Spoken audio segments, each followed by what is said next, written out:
네, 안녕하세요. 반갑습니다. 이번 2024년 2학기 부동산 사법 2를 담당한 김승래 교수입니다.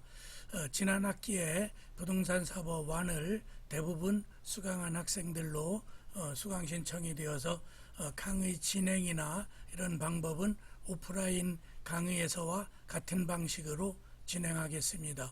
제가 강의 자료는 이 캠퍼스에 올려놨고 또 매주 3, 4일 전에 거기에다가 그 주에 강의할 강의 자료를 올려놓을 테니까 여러분들이 다운로드 받아서 하시면 수업 시간에 그 자료를 활용하시면 되겠습니다. 부동산 사법 1, 2 이렇게 이제 편의상 나눠놨지만 지난 학기에 1이 오히려 이번 학기에 하는 법률행위 부분과 계약법, 이게 사실은 부동산 사법 1이 되어야 더 진도상 맞겠는데, 제가 작년도에 처음 여러분 대학 강의할 때 부동산 사법 2에서 법률행위 부분과 계약법을 붙여서 강의해서 그게 2가 돼 있고, 또 1학기에 강의한 부동산 사법 1은 부동산 물권법과 물권 관련 민사특별법을 붙여서 강의했죠. 그래 이번 학기는 제가 수업계획서 올려놓은 바와 같이 전체적으로 민법 총칙의 법률행위 부분, 공인중개사의 출제 범위가 법률행위 부분만 떼어서 출제하기 때문에 그 부분과 또 계약법, 법률행위의 직접 채권 발생 원인이 계약이기 때문에 계약법이 있고, 또 계약법에 관련되는 특별법을 두세 가지 같이 이번 학기에 강의하는 걸로 하겠습니다. 나머지 강의 진도라든가 이 부동산 사법 2에 대한 교과목 개요는 수업 계획서를 참조해 주시기 바랍니다. 그러면 오늘 강의하는 부분은 크게 법률 관계와 권리 변동, 제가 이렇게 제목을 크게 달아놨고, 거기서 법률행위, 법률관계, 즉 권리 의무관계를 우리가 법률관계라고 하는데, 그 법률관계에 대한 개념, 그 부분을 간단하게 살펴보고, 그 다음에 권리 변동의 모습, 그래서 권리가 어떻게 변동되는지, 즉 의사표시를 중심으로 하는 법률행위 또는 의사표시를 전제로 하지 않는 법률 규정에 의한 변동, 이렇게 크게 구분할 수 있겠죠. 그 다음에 법률행위 요건에 대한 걸 전체적으로, 즉 확가적타 뭐 이렇게 줄여서 얘기하는데, 확정성, 가능성, 적법성, 사회적 타당성, 그 다음에 법률행위 종류, 단독행위라든가 또 복수행위, 또 그 다음에 계약과 같은 쌍방행위 뭐 이런 부분으로 나누기도 하고, 또 법률행위 목적에 있어서는 법률행위가 어떠한 요건을 갖추고 또 목적을 띄어야 되는지에 대한, 또 마지막에는 법률행위 해석 방법, 자연적 해석, 규범적 해석, 보충적 해석, 이런 방법을 간단하게 살펴보기로 하겠습니다. 그 다음에 권리변동 원인 중에 특히 목적과 관련해서 103조 사회질서 위반에 관련된 부분과 104조 불공정행위에 대한 부분을 오늘 강의의 끄트머리까지 하도록 하겠습니다. 그럼 먼저 여러분 PPT에 거기를 보시면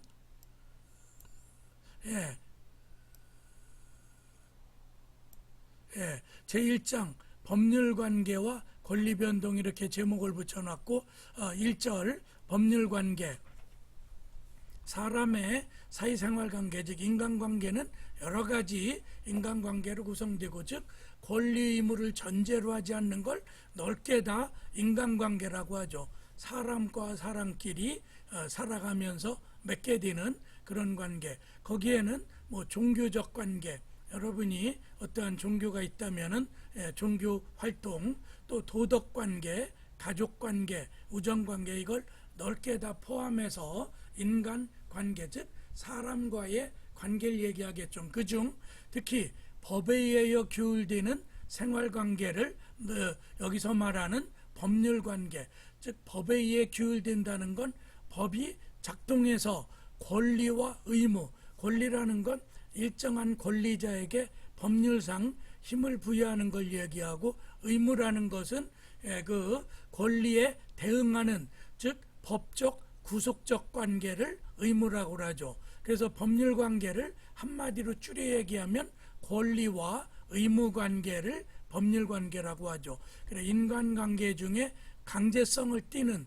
권리와 의무 관계가 여기서 말하는 법률관계. 그래서 그 법률관계와 대응하는 개념에는 호의관계 이런 게 있죠. 처음엔 인간관계로 시작하지만 어떠한 교통사고 같은 게 발생한다라든가 하면 법률관계, 즉 손해배상 채권관계로 바뀔 수 있는, 그건 어떤 예가 있냐면은 A라는 사람이 승용차를 끌고 가는데 비도 오고 밤이 깜깜하고 그래서 자기가 차를 세워서 제가 가는 길까지 한번 당신을 태워다 드리겠습니다, 이렇게 해서 옆좌석에 동석을 해서 가게 되는 걸 우리가 호의동승, 말 그대로 호의를 베풀어 함께 타고 간다는 뜻이죠.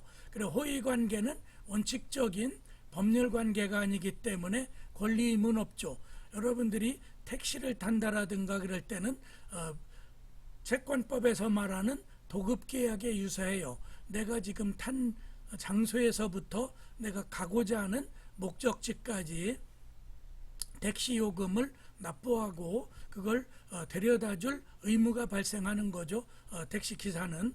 그리고 그 종착점에 내리게 되면 도급계약이 종료하게 돼요.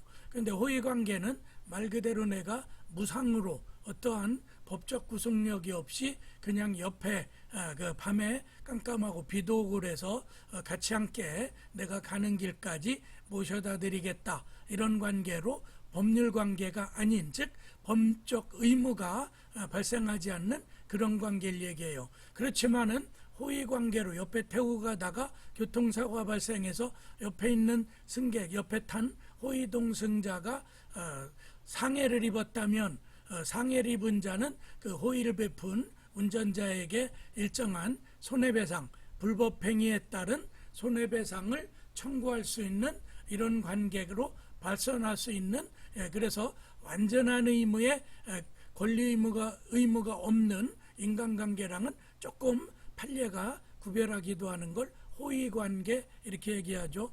그래, 그 밑에 호의관계에 대한 판례를 하나 살펴보면 손해배상 범위의 어떤 축소, 즉 통상적인 택시를 잡아서 가는 게 아니니까 손해배상액을 감액해 준다라든가 또 면제까지, 경미한 상해를 입었다면 아예 법적 배상 의무가 없는 걸로, 또 과실상계법리, 거기에 타게 된 경위라든가 이런 걸 전체적으로 살펴봐서 그 동승자의 과실이 있다면 그 부분을 깎아내리는, 즉 100만 원의 손해배상액이 원칙적으로 발생했는데 동승자의 과실이 있다면 과실 비율만큼 금액, 즉 20%의 과실이 있다면 20만 원을 깎고 80만 원만 손해배상, 일반적 손해배상에는 다 과실상계법리가 적용되죠. 그래, 학설은 이 호의관계를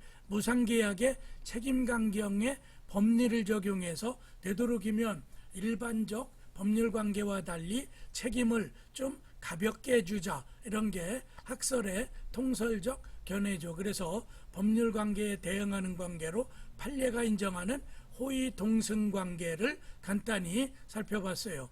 2절 권리변동의 모습, 즉 권리변동의 태양이라고도 하고 모습, 어떤 모습으로 나타나는지, 즉 한마디로 얘기하면 그 모습은 권리의 득실변경, 권리를 얻기도 하고 상실도 하는 이런 그 권리관계가 변경되는 걸 권리변동의 모습. 첫째, 권리의 발생, 또 이걸 주체면에서 보면 권리의 취득이 되겠죠. 예.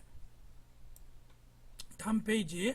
그래, 먼저 원시취득이라는 말 있죠. 제가 괄호하고 절대적 발생 이렇게 썼는데, 즉 원시취득은 어떠한 사실관계나 법률관계를 전제로 하지 않고 처음으로 취득하는 관계, 즉 건물을 신축했다면 A라는 사람이 자기 땅 위에 토지 위에 건물을 신축하면 그걸 보존 등기함으로써 법률관계상 원시 취득, 즉 어떠한 건물이 아무것도 없는 나대지 위에 건축 행위가 이루어져서 그 건축물, 즉 건물을 처음으로 취득하죠. 즉 이 원시 취득은 뒤에서 말하는 승계 취득과 같이 어떠한 권리의 하자나 이런 걸 전제로 하지 않는 말 그대로 최초의 취득, 이런 개념이 되겠죠. 그걸 좀 더 풀어보면 타인의 권리에 기함이 없이 권리가 새로 발생, 즉 전 권리자의 하자나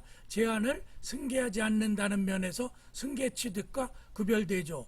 또 계약에 의한 채권의 발생이라든가 건물의 신축, 매장물 발견, 여러분들이 이제 지난 학기에 물권 강의할 때 그 원시 취득의 내용 중에 땅속에 묻혀 있는, 그래서 자기의 토지에서 발견하면 당연히 매장물은 발견자가 소유권 취득해요. 타인의 소유의 토지에서 발견하면 2분의 1씩 나눠서 소유권을 취득하죠. 또 무주물 선점, 즉 주인이 없는 야생동물 같은 걸 포획하게 되면은 그걸 먼저 선점한 자가 원시 취득하는 거죠. 또 유실물 습득, 남이 분실한 물건을 습득해서, 그래 유실물법에 따라 한 달 정도의 공고기간을 거쳐도 소유자가 나타나지 않으면 습득자에게 그걸 원시 취득하게 하죠. 취득 시효, 타인의 부동산을 또는 동산을 일정 기간 시효 기간이 경과하면은 원시 취득. 그런데 우리나라에서는 취득 시효의 규정이 어떻게 되어 있죠? 취득 시효 완성 후에 등기함으로써 소유권을 취득하게 된다고 해서 사실상 승계 취득처럼 취득 시효 규정이 되어 있어요. 그것은 부동산의 가치라든가 그런 그 원 권리자의 권리를 보호하지 않는 의미에서 취득 시효의 승계 취득처럼 등기를 요건으로 규정하고 있죠.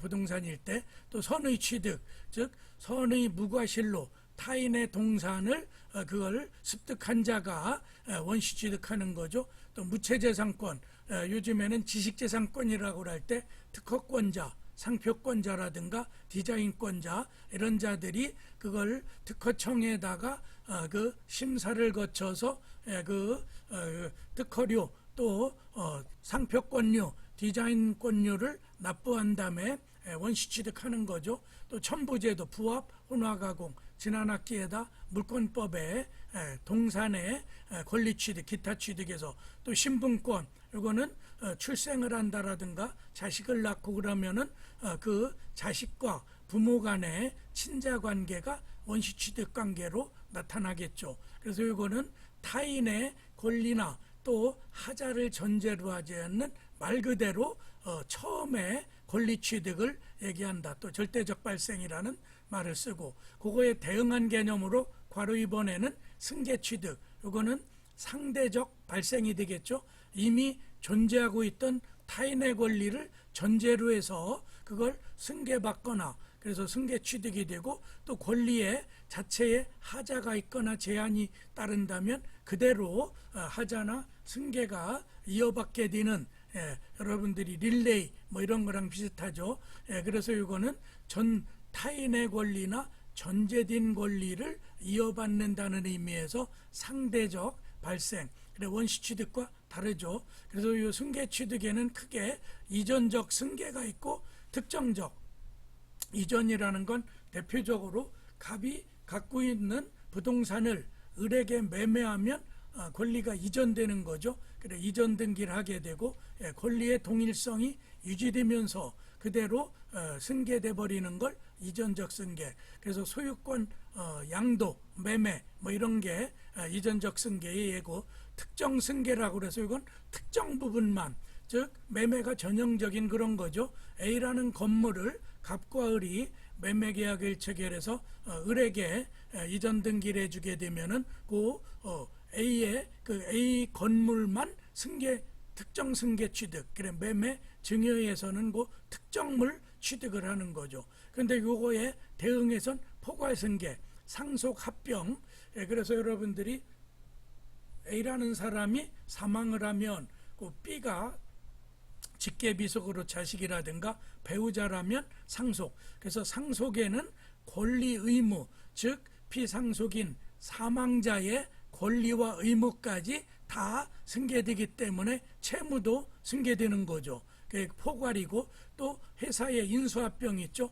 A 회사를 B 회사가 승계해서 합병해버리면 그 A의 인적, 물적 시설, 채권관계, 재산권관계가 그대로 승계되는 권리 의무가 포괄적으로 승계된다고 해서 이게 특정 승계와 달리 포괄 승계, 즉 특정 승계는 매매라든가 증여계약을 통해 특정한 권리만을 취득하고 거기에 부수적 의무. 그래 매매계약서 작성할 때 뭐라고 써요? 거기서 공과금 발생, 양도 전에 발생한 그 세금이라든가 이런 거는 매도인이 부담한다는 게 그런 의미죠. 특정 승계의 그 내용을 계약서에 쓰게 되는 거고, 그 다음에 이전적 승계랑 대응해서 설정 승계, 여기선 말 그대로 권리 설정을 얘기해요. 그래서 전세권을 설정한다라든가 저당권 설정, 타인의 권리는 그대로, 즉 A가 그 은행 B은행으로부터 대출을 받으면서 B은행이 근저당을 설정하고 돈을 빌려주죠. 그러면 근저당권자 B를 위해서 A의 부동산의 근저당권을 설정해요. 그러면은 그 권리 그대로 A는 사용 수익하면서 그대로 존속하면서 설정했다가 나중에 A가 B에게 대출 원금과 이자 등을 다 변제하게 되면, 갚아버리면 그 근저당권은 소멸돼서 근저당 등기를 말소하게 되죠. 즉 신권리자가 권리 내용의 일부의 별개 권리를 말 그대로 설정한다. 거기다가 설치하고 그걸 공시하는 이런 걸 설정적 승계라고 그래요. 그래서 지상권을 설정, 뭐 용익물권으로 저당권 설정한다라든가, 또 임차권, 그 채권으로서 임대차 계약, 단 유치권은 설정이 아니라 이건 법정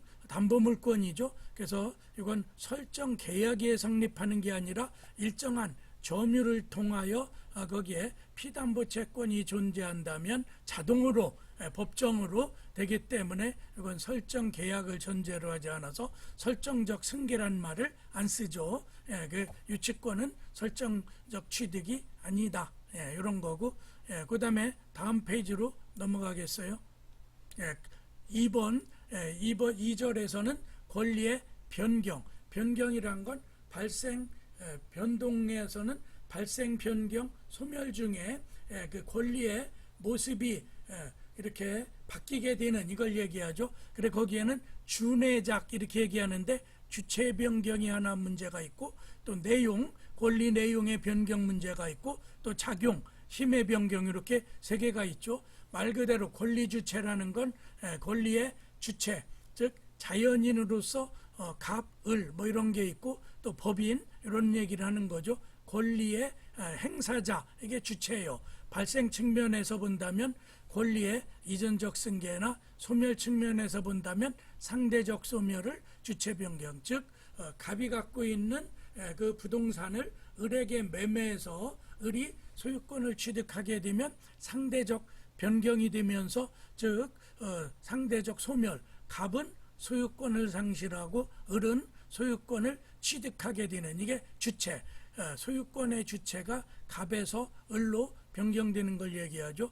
괄호 2번의 내용의 변경, 여기엔 크게 둘로 성질, 즉 어떤 질적 변경이 문제와 수량, 양적 변경으로 나누죠. 그래서 성질의 변경이라는 건 선택채권을 집중 또는 선택하면 특정물 채권, 여러분들이 선택채권은 그 공인중개사 시험 범위에는 안 들어가지만 채권 총론에 보면은 채권에 목적해서 제일 앞부분에서 강의해요. 그게 뭐냐면은 즉 갑이 을에게 선택채권을 계약으로 맺으면서 선택채권을 B가 취득할 때 거기서 말 그대로 A 또는 B의 급부를 채무자나 또 채권자 을이 선택하는 걸 선택채권, 즉 갑이 을에게 원칙적으로 승용차를 판다.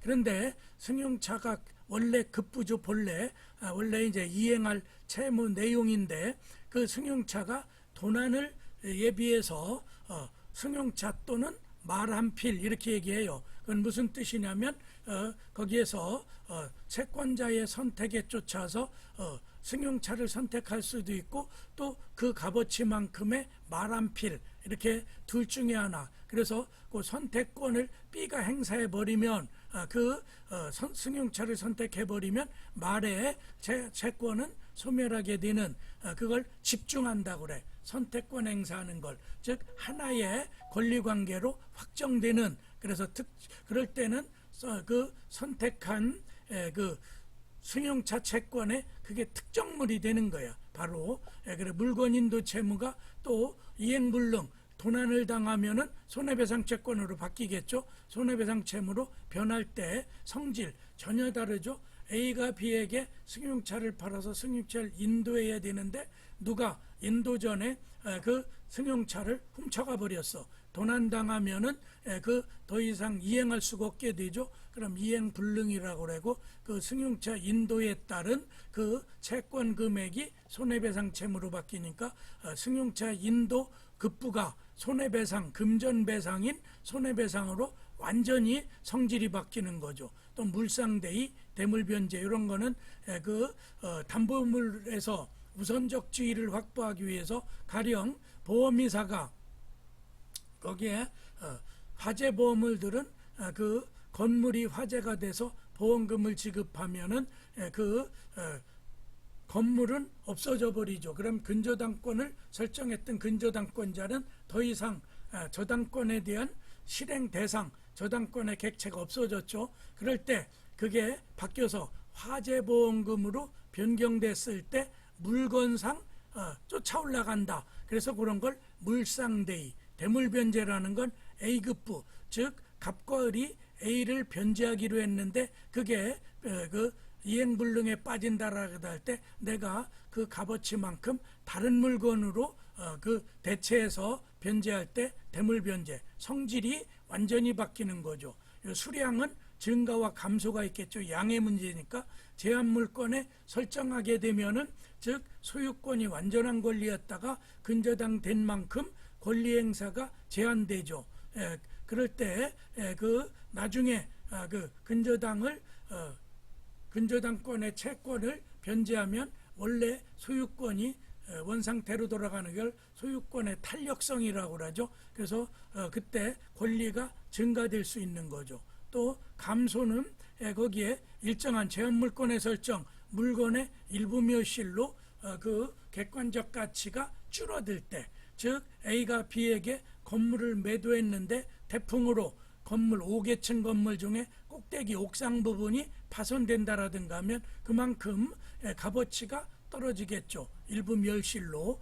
그런 게 권리의 감소, 증가는 권리가 확대되는 뭐 이런 걸 얘기하는 거죠. 그래서 거기에는 일종의 근저당권이 소멸함으로써 더 확대될 수가 있고, 또 물건이 거기에 첨부, 부합, 혼화, 가공을 통해서 물건 가치가 또 커질 수 있는 거죠. 그래 내용의 변경엔 성질과 수량의 변경. 마지막 세 번째는 작용이라는 건 말 그대로 힘을 얘기해. 여러분이 물리에서 뭐 작용의 법칙 뭐 이런 거 있죠. 그래서 거기에 이제 저항, 마찰이 있는, 즉 그거에 있어서 그래서 여기 이제 법학에서는 대항력 많이 들어보셨을 건데 당사자 갑과 을 위에 제3자에게 자기의 효력을 주장하는 걸 대항력. 그래 원칙적으로 물권이 대항력이 있고 채권은 즉 주택임대차나 상가임대차처럼 주민등록, 사업자 등록을 함으로써 제3자에게 채권의 효력이 강화되는, 즉 채권은 당사자끼리밖에 상대적 효력이 없는데 주택임대차나 상가임대차에 그런 일정한 요건을 갖추면 제3자에게도 자기의 임차권을 주장하는 걸 법학에선 대항력이라고 하죠. 그래 저당권의 순위, 1순위의 저당권이 변제되면 2순위가 1순위로 올라가면서 순위 승진의 법칙이 적용되죠. 그러면서 이순의 저당권이 전부 변제할 수 있는 정도로 힘이 강해진다고 보죠. 또 임차권을 등기한다라든가 주택임대차의 주민등록, 상가건물임대차의 사업자 등록을 함으로써 그 자기의 상가건물이나 주택이 물권과 같은 공시의 효력을 발생하죠. 그래서 임차권의 등기에 대응하는, 또 채권의 양도통지, 즉 양도인이 제3채무자에게 채권 양도를 내용 증명으로 통지함으로써 그 우선적 효력을 획득하게 되어 채권 양수인이, 그런 게 바로 채권 양도의 내용 증명에 의한 통지가 대항력을 취득한다, 이렇게 얘기하죠. 그래 권리 변경은 주내작, 주체 변경, 내용의 변경, 작용의 변경, 이렇게 나눠볼 수 있겠죠. 이게 권리 변경의 모습이고, 마지막엔 권리의 이제 소멸, 발변 소일액이 얘기했죠. 권리가 발생하기도 하고 권리가 변경, 1, 2절에서 설명했고, 지금 큰 3번에서는 권리가 소멸, 여기에도 권리가 발생해 절대적 발생과 상대적 발생, 원시 취득과 승계 취득이 있듯이 상대적 소멸은 주관, 즉 주체의 변경을 얘기하죠. 권리 그 자체, 그 소유권 자체가 소멸하는 게 아니라 A라는 사람이 B에게 양도함으로써 A의 권리는 상실하지만 B는 상대적으로 권리 취득하죠. 주체의 변경이 넓게 여기서 말하는 상대적 속령, 즉 매매, 증여로 인한 매도인, 증여자가 권리를 상실하고 매수인이나 수증자, 증여를 받은 자는 그 소유권을 취득하죠. 다른 말로 얘기하면 권리 자체는 변하지 않지만 권리 주체의 변경을 상대적 소멸, 주관적 소멸, 그래 법학에서 주관이라는 건 주체를 얘기하는 거죠. 또 절대적 소멸인데, 이거는 건물의 멸실, 건물의 붕괴, 또 토지의 포락 같은 거 있죠. 강가나 해안가에 있는 땅이 그 공유 수면으로 차게 되면 그게 절대적으로, 즉 권리자 이제 더 이상 누구도 권리를 행사할 수 없는 상태, 이게 이른바 절대적 소멸을 얘기하죠. 목적물의 멸실에 의한 소유권의 소멸, 건물의 붕괴, 토지의 포락, 또 권리를 포기한다라든가 소멸 시효로 인해, 즉 일반 채권은 10년이 경과되면 누구도 더 이상 권리 행사를 못하죠. 또 채무를 갚아버리는 변제라는 제도도 넓게 얘기하면 절대적 소멸, 이걸 다른 말로는 주관의 반대로 객관적 소멸. 그래서 상대적 소멸은 권리 주체의 권리 변경이라면, 절대적 소멸은 권리의 목적이 되는 그 대상 자체가 소멸하게 되는, 없어지는, 이런 걸 얘기한다고 보면 돼요. 또 권리와 구별되는 개념은 권한, 이래서 너 그런 권한이 있어? 뭐 이런 얘기하죠. 뭐 탄핵소추 같은 것도 최근에 이제 많이 유행이 되고 있지만, 어떠한 탄핵소추를 제기할 그런 권한이 있느냐. 그래서 권리는 법률이 권리자에게 부여한 힘이라면, 권한이라는 건 일정한 지위에 있는 자에게 권리를 행사할 수 있는 법적 지위를 부여할 때 권한. 그래서 여러분들이 누구 어떤 부당한 권리를 뭐 행사하거나 그럴 때, 너 그런 권한 네가 있어? 네가 그런 권리자 지위에 있어? 이런 얘기를 하죠. 그래 권한은 권리와 구별해서 설명해 보면, 권리를 행사할 수 있는 지위 또는 자격, 즉 타인을 위하여 그에 대하여 일정한 법률 효과를 발생케 하는 행위를 법률상의 자격, 즉 대리인의 자격, 즉 유권 대리에서 대리권 문제죠. 또 대표이사의 대표권 문제라든가, 또 결의권, 의결할 수 있는 지위, 뭐 주주라든가 이런 사람들이 결의권을 갖죠. 또 선택권, 아까 선택 채권에서 채권자가 선택하는 바에 따라 급부를 이행한다라든가 할 때, 그래 이런 일정한 권리를 정당하게 행사할 수 있는 법적 지위를 권리랑 구별해서 권한, 또 권능이란 말을 얘기하죠. 이건 영어로는 타이틀이라고도 하는데, 권리 내용을 이루는 개개법률상의 힘, 즉 소유권 속에는 여러 개 권능이 있어. 사용 권능, 또 거기에는 일종의 그렇죠. 사용의 권능이 있고, 그래서 사용의 권능에서 제한물권이 나오기도 하고, 또 담보물권 또 일정한 이런 것들 그 하나하나 소유권은 여러 개 권능으로 묶여 있다고 그러죠. 그래서 사용수익, 처분, 권능이 있는데 그 사용수익을 떼어가지고 제한물권, 지상권이나 전세권 또 지역권 같은 걸 설정하고 또 처분 권능 그걸 제3자에게 매각한다라든가 하는 그런 권능을 떼어가지고 담보물권, 저당권, 질권, 유치권과 같은 그래서 권리의 본질적인 그런 근거가 되는 이걸 법학에선 권능이라고 그래. 그래서 권리 내용을 이룬 개개 법률상의 구체적 힘을 얘기하고 소유권을 예를 들어보면 사용수익, 처분, 권능을 갖는 완전한 권리다 이렇게 얘기하죠. 다음 페이지에는 권원이란 말이 있어. 그건 뭐냐면 어떠한 권리를 행사할 수 있는 원천적 근원을 얘기하는데 그걸 설명해 볼게요. 일정한 법률상 또는 사실상 행위를 하는 걸 정당화시키는 원인, 즉 타인의 부동산에 물건을 부속시킬 수 있는 권한은 지상권자라든가 임차권, 즉 A라는 사람이 토지에 B를 위해서 그 지상권을 설정해 줬다면 B는 자기의 지상물을 소유할 권한이 있는 거죠. 그래 거기다가 건물을 지어서 그 건물의 권한, 그 지상권에 있는 권한에 따라서 건물의 권리, 소유권은 지상권자가 되는 거죠. 이런 걸 권원 이런 얘기를 해. 그래서 취득 시효에서도 자주 점유가 돼야 되죠. 소유의사의 권한을 갖고 점유해야 돼요. 그때 권한이라는 말을 써. 또 여러분들이 부동산학에서 뭐 배워? 권한보험 이런 거 배우죠.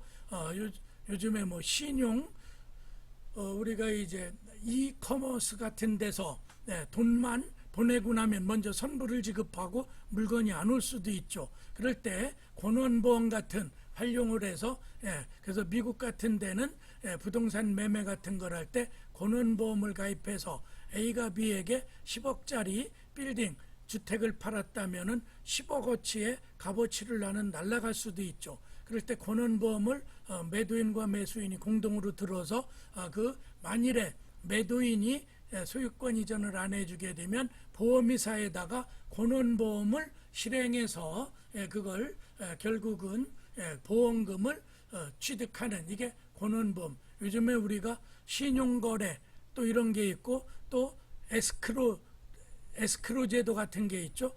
그 매도인을 믿지 못하니까 그래서 그런 것들을 권한을 보호해 주는 게 에스크로 제도 같은 게 넓게 얘기하는 권한보험의 한 모습이 되는 거죠. 여기까지가 2절의 권리변동. 그 다음에 권리변동의 원인으로는 법률 요건, 법률 사실. 즉 여러분이 함수로 y 이퀄 괄호하고 a 플러스 b x 플러스 y 뭐 이런 식으로 돼 있다면 a와 b가 법률 사실, 즉 의사표시가 법률 사실이죠. 법률 요건은 그 의사표시가 일정한 유효건을 갖춰서 즉 효과이사와 표시행위가 일치해서 하나의 계약의 효력을 발생하면 그걸 계약과 같은 이런 걸 법률 요건이라고 그래. 그럼 먼저 1번 법률 요건을 설명하면 법률 관계의 발생 변경 소멸의 원인이 되는 사실 또는 일정한 법률 효과를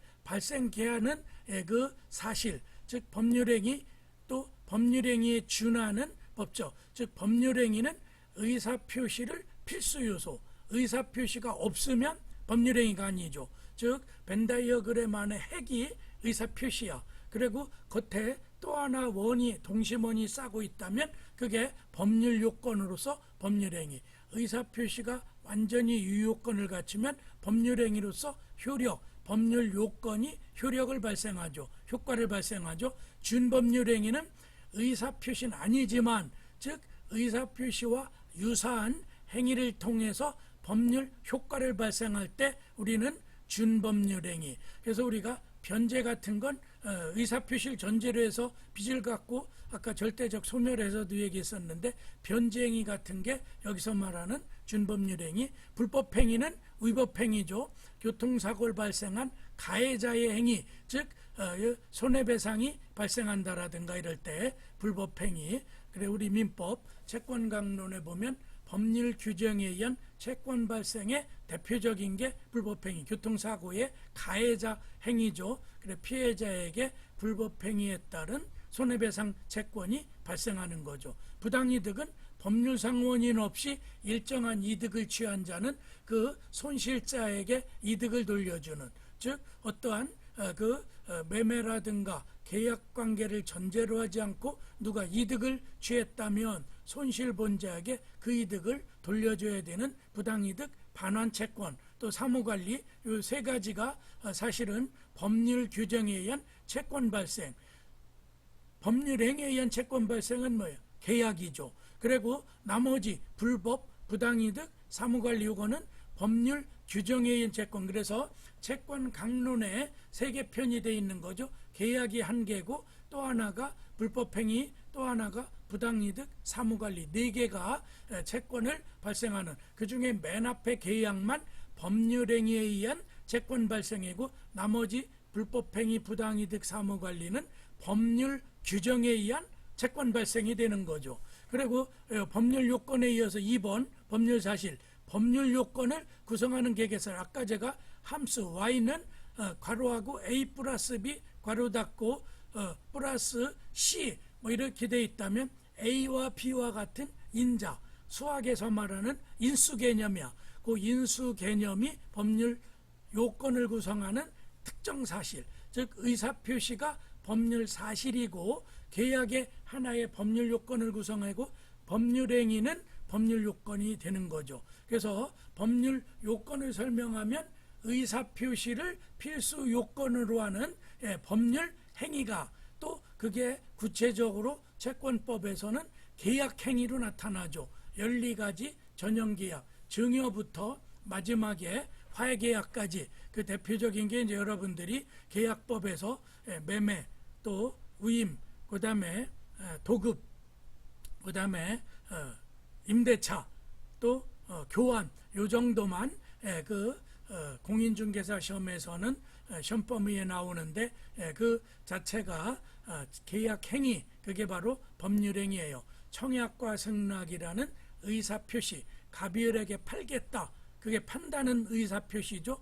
또 을은 갑이 제시한 그 법률 사실에 따라서 사겠다, 그 대응하는 의사표시가 승낙이야. 그래서 청약과 승낙이 합치되면 계약이 성립되죠. 그래서 청약과 승낙은 법률 사실인 의사표시에 준하고, 그 다음에 그 법률 요건은 계약, 법률행위, 청약과 승낙이 합치가 돼야 계약이 성립하는 거죠. 이런 거야. 그래서 법률 사실에 사람의 정신적 작용하는 걸 용태, 얼굴 용자에다가 꼴태자야. 즉 어떠한 게 사람의 어떤 행동을 통해 나타난다고 해서 외부적 용태의 적법행위, 의사표시, 준법률행위라든가 그걸 겉에 나타난다고 해서 표현행위라죠. 의사의 통지, 관념의 통지, 감정의 표시 이런 게 있고, 그 다음에 다음 페이지 보면 비표현행위 그래가지고 사실행위, 순수사실행위, 아까 무주물 선점이라든가 이런 것들 얘기하죠. 매장물 발견, 혼합사실행위는 의사적 요소랑 합치돼서 어떤 행위로 나타날 때 이런 거야. 그래서 이런 거는 변제 같은 거죠. 그래서 내가 채무를 소멸하겠다는 의사표시는 아니지만 그 의식적 작용이 결합되는, 여기서 의사통지, 각종의 최고와 거절, 여러분이 은행 이자 같은 걸 제대로 납부하지 아니하면 의사통지로 언제까지 이자 납부해라 연체되고, 그렇지 않으면은 근저당 설정하겠죠. 또 그 다음에 단독행위 거절이라는 게 있죠. 무권 대리인 것 같아서 상대방이 너 아무래도 대리권이 존재하지 않을 수도 있으니까 위임장을 갖고 오든지 대리권을 증명하라. 그렇지 않으면 너랑 법률행위를 하지 않겠다, 계약을 체결 안 하겠다. 이게 단독행위에 대한 거절 문제 뭐 이런 거죠. 또 관념의 통지란 말 있죠. 표시된 의사의 내용이 어떤 법률효과 발생을 의혹하는 것이 아니고 위에는 최고는 정확한 의미의 의사표시가 아니라도 약간 의사적 요소가 조금은 관여해. 근데 이거는 전혀 의사적 요소가 관여하지 않는데도 효력. 여러분들이 어떤 게 있어? 주주총회의 통지라든가 이건 전혀 의사적 요소가 없어. 몇 월 며칠 몇 시에 어떠한 장소에서 주주총회를 하니까 주주들을 다 참석하셔라 뭐 이런 거죠. 그런 것들이 얘기하는 그래 이런 거를 일정한 의미의 뭐 사실의 통지라고도 하고, 그래 의사의 통지는 약간의 사람의 의식적 작용이 관여한다면 이 관념의 통지는 전혀 그런 의식적 작용이 없는, 그래 사원 총의 소집 통지라든가 대리권 수여 표시, 채무 승인 이런 예를 좀 알아두시면 이해하기가 편해요. 이런 거고, 또 순수사실행위 외부적 결과 발생만 있으면 바로 일정 매장물 발견, 뭐 주소, 어느 특정 지역에 자기가 실질적 생활의 근거가 되는 게 주소고, 주민등록을 신고하는 거랑은 조금 다른 개념이죠. 또 가공, 어떠한 물건에 자기 노력을 들여서 새로운 물건으로 만들 때 가공, 특허법상의 발명제도 뭐 이런 거고, 또 혼합사실행위는 의식과정이 조금은 관여하는 부부의 동거의사라든가 사무관리, 타인의 자기의 어떤 관리 의무가 없는데도 타인 이웃집에 수도꼭지 같은 걸 잠궈준다라든가 이런 것들이 사무관리죠. 또 무주물 선점 뭐 이런 것들이 있고, 그래 이런 예는 그냥 개념으로 이해하기가 어려우니까 그런 특정한 대표적 예를 연결해서 이해해 놓으시면은 잊어버리지 않아요. 또 의법행위는 불법행위고 채무불이행 두 가지가 있죠. 다 결론은 뭐예요? 불법행위든 채무불이행이든 금전배상을 전제로 하는 손해배상이 채권으로 발생된다는 일종의 손해배상 채권 발생 원인이 돼요. 그래서 이거는 법질서에 반하는 불법행위거나 또 채권자와 채무자가 약정한 걸 이행하지 아니할 때 채무 불이행이 되죠. 또 내부적 용태는 관념적 의사, 이것도 사례를 들으셔요. 선의 악의, 즉 내부의 관념으로만 나타나는 뭘 안다, 모른다, 선의 악의죠. 정당한 대리라는 또 믿음, 또 의사적 형태, 약간 의사적 요소가 껴있어. 소유의사, 제3자 변제에 있어 채무자의 승낙, 허용 이런 것들은 약간의 그걸 의사적 요소가 혼합되어 있다고 보는 거예요.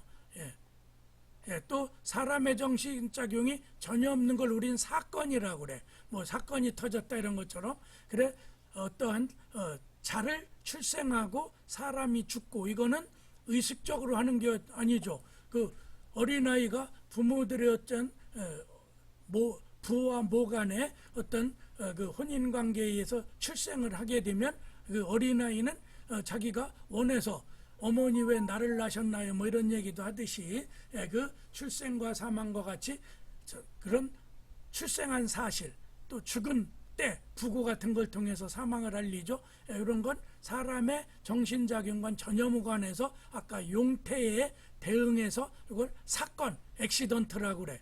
또 실종, 사람이 없어지죠. 시간의 경과, 또 혼동, 권리와 의무가 하나의 주체가 될 때 의무를 소멸시키는 또 부당이득 부합, 이런 예가 사람의 정신적 작용인 용태와 완전히 구별되는 사건이라는 개념이다, 이런 거예요. 2장 법률행위는 오늘 한 1시간 정도 지금까지 강의했는데, 이건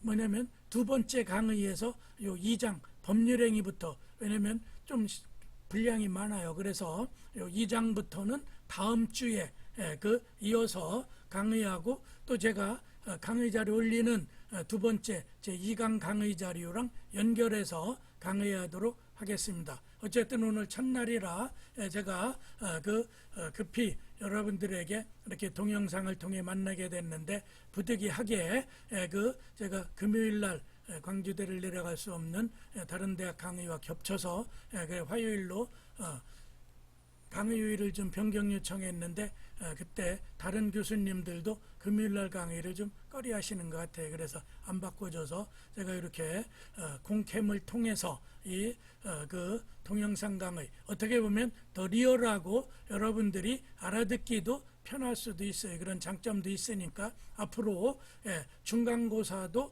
비대면으로 실시하고 기말고사는 원칙적으로 그 오프라인으로 하겠어요. 그래서 제가 그 날짜를 잡아서 7시경에 시험을 치는 걸로 이렇게 해서 15주 차의 기말고사는 오프라인으로 1학기 때처럼 3문제 정도를 여러분에게 일주일 전에 예시해 드리고 그 중에 한 문제 즉 계약법에서 출제하겠죠. 그렇게 해가지고 이번 학기 부동산사법2 법률행위 부분의 민법 총칙과 채권법의 계약법 부분 또 계약법의 특별법 부분을 아울러서 강의하는 걸로 하겠습니다. 오늘 첫 강의 이걸로 마치는 걸로 하겠습니다. 감사합니다.